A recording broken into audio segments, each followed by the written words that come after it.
Assalamualaikum warahmatullahi wabarakatuh. Sebelumnya perkenalkan, nama saya Afra Salsabila. Saya dari kelompok 4. Di sini saya sebagai moderator.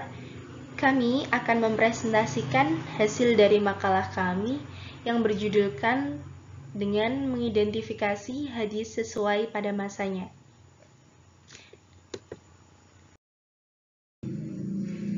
Adapun anggota kelompok lain dari kami yang akan menjadi pemateri hari ini, di antaranya yaitu ada Syifa Agusiana, Alfi Nur Fadilah, Evi Ovalia, Silvi Istiqmalia, Amelia Nuraini, dan juga Cindy Fatimah. Selanjutnya untuk materi akan dibahas oleh pemateri. Hadis jenazah Rasulullah. Pada masa tersebut, hadis dikenal dengan istilah Asyar al-Wahyi wal al-Taqwi, yang merujuk pada masa turunnya wahyu dan pembentukan masyarakat Islam. Wahyu yang diturunkan oleh Allah dijelaskan oleh Nabi melalui perkataan, perbuatan, dan persetujuan diamnya. Tak jarang Nabi juga menjanjikan kebaikan akhirat bagi mereka yang menghafal dan menyampaikan hadis kepada orang lain. Perlu dicatat bahwa sebagian besar para sahabat adalah orang Arab tulen yang umumnya tidak bisa baca tulis. Mereka memiliki kemampuan hafalan yang luar biasa karena menghafal merupakan bagian dari budaya bangsa Arab yang telah diwariskan kepada mereka. Pertama, melalui majelis ilmu, yaitu pengajian yang diadakan oleh Nabi untuk membina para jemaah. Kedua, dalam berbagai kesempatan, Nabi menyampaikan hadis melalui beberapa sahabat tertentu yang kemudian menyampaikannya kepada orang lain. Hadis yang disampaikan oleh Nabi kepada sahabat memiliki 3 cara menurut Muhammad Fa'azam.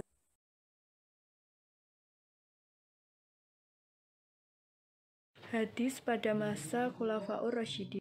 Periode kedua dalam sejarah perkembangan hadis mencangkup masa Khulafaur Rasyidin yang melibatkan Abu Bakar, Umar bin Khattab, Utsman bin Affan, dan Ali bin Abi Thalib, dan berlangsung sekitar tahun 11 hingga 40 Hijriah.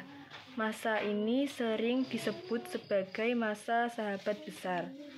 Partisipasi sahabat Nabi dalam proses penyebaran hadis adalah suatu keharusan melalui transmisi informasi dari para sahabat. Materi atau konten hadis diterima secara berurutan dari satu generasi ke generasi berikutnya. Yang pertama ada Abu Bakar As-Siddiq. Abu Bakar, sahabat Nabi yang pertama kali menunjukkan kehati-hatian dalam meriwayatkan hadis, menunjukkan sikap ini melalui pengalaman dalam menghadapi kasus seorang nenek. Saat seorang nenek datang kepadanya meminta hak waris dari harta cucunya yang telah meninggal, Abu Bakar merespon dengan menyatakan bahwa dia tidak menemukan petunjuk dalam Al-Quran atau praktek Nabi yang menetapkan bagian warisan untuk nenek. Akhirnya Abu Bakar menetapkan nenek sebagai ahli waris dengan memberikan sepeneraman bagian mengikuti hadis Nabi yang disampaikan oleh Al-Mughirah. Ia tidak langsung menerima riwayat dari Al-Mughirah tanpa melakukan penelitian, dan bahkan dalam melakukan penelitian Abu Bakar meminta saksi untuk menguatkan informasi yang diberikan oleh periwayat hadis. Yang kedua, Umar bin Khattab. Umar juga terkenal sebagai sahabat yang sangat berhati-hati dalam meriwayatkan hadis, serupa dengan sikap Abu Bakar. Alasannya adalah agar fokus dan konsentrasi masyarakat tidak terpecah dalam membaca dan memahami Al-Quran. Selain itu, kebijakan ini juga bertujuan agar umat Islam tidak terjebak dalam kesalahan dalam meriwayatkan hadis. Ketiga, Utsman bin Affan. Kebijakan Utsman bin Affan terkait periwayatan hadis tidak terlalu berbeda dengan kebijakan kedua khalifah yang sebelumnya. Umar sendiri terlihat tidak begitu aktif dalam meriwayatkan hadis, dengan hanya 40 hadis yang diriwayatkan oleh Ahmad ibnu Hambal dari riwayat Utsman, tidak sebanyak yang diriwayatkan oleh Umar bin Khattab. Islam untuk berhati-hati dalam meriwayatkan hadis. pertumbuhan wilayah Islam menciptakan kesulitan dalam mengendalikan periwayatan hadis dengan ketat. Ali bin Abi Thalib. Perkembangan hadis pada masa Khalifah Ali bin Abi Thalib tidak terlalu berbeda dengan khalifah pendahulunya terkait periwayatan hadis. Ali hanya menerima riwayat hadis yang telah periwayat bersangkutan mengucapkan sumpah bahwa hadis yang disampaikannya benar-benar berasal dari Nabi. Ali bin Abi Thalib sendiri cukup aktif dalam meriwayatkan hadis Nabi, baik secara lisan maupun tulisan. Hadis yang diriwayatkannya secara tertulis melibatkan hukuman denda, pembebasan tawanan muslim oleh orang kafir, dan larangan melakukan hukum qisas terhadap orang muslim yang membunuh orang kafir.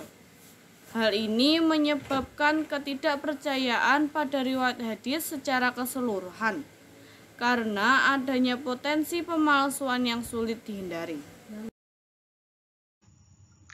Hadis pada masa tabi'in. Tempat tujuan para tabi'in dalam mencari hadis antara lain di Madinah Al-Munawwarah, Makkah Al-Mukarramah, Kufah, Basrah, Syam, Mesir, Maghribi, Andalusia, serta Yaman dan juga Khorasan. Pusat pembinaan pertama adalah di Madinah. Beberapa sahabat yang menetap di Madinah adalah Khulafa ar-Rasyidin, Abu Hurairah, Siti Aisyah, Abdullah bin Umar, dan juga Abu Sa'id al-Khudri. Hadis di masa Imam Hadis. Hadis di masa Imam Hadis, Imam Malik kembali muncul dengan karyanya Al-Muwatta, Imam Syafi'i dengan Musnadnya, dan Imam Muhammad ibn Hasan al-Syabani dengan penyusunan hadis secara lengkap, mulai dari hadis Nabi hingga perkataan sahabat dan fatwa tabi'in. Selain itu, kitab-kitab terkenal yang disusun pada abad ketiga Hijraiyah antara lain Al-Jami, Al-Syahih karya Imam Al-Bukhari, Al-Jami, Al-Syahih karya Imam Muslim, Al-Sunan karya Ibn Majah, Al-Sunan karya Abu Daud, Al-Sunan karya Al-Tirmidzi, Al-Sunan karya Al-Nasa'i, dan Al-Musnad karya Ahmad ibn Hanbal. Berkat upaya para ulama besar pada abad ketiga, terbentuklah 3 jenis kitab hadis, yaitu antara lain kitab-kitab syahih, kitab-kitab sunat, dan kitab-kitab musnad. Yang terakhir yaitu kesimpulan, partisipasi sahabat Nabi dalam proses penyebaran hadis adalah suatu keharusan. Melalui transmisi informasi dari para sahabat, materi atau konten hadis diterima secara berurutan dari satu generasi ke generasi berikutnya. Kitab-kitab terkenal yang disusun pada abad ketiga Hijriyah antara lain yaitu Al-Jami'ah Al-Sahih karya Imam Al-Bukhari, Al-Jami'ah Al-Sahih karya Imam Muslim, Al-Sunan karya Ibnu Majah, Al-Sunan karya Abu Daud, Al-Sunan karya Al-Tirmizi, Al-Sunan karya Al-Nasa'i, dan yang terakhir yaitu Al-Musnad karya Ahmad ibnu Hanbal.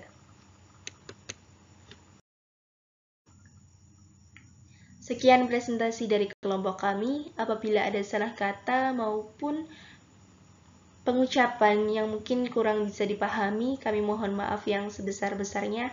Wassalamualaikum warahmatullahi wabarakatuh.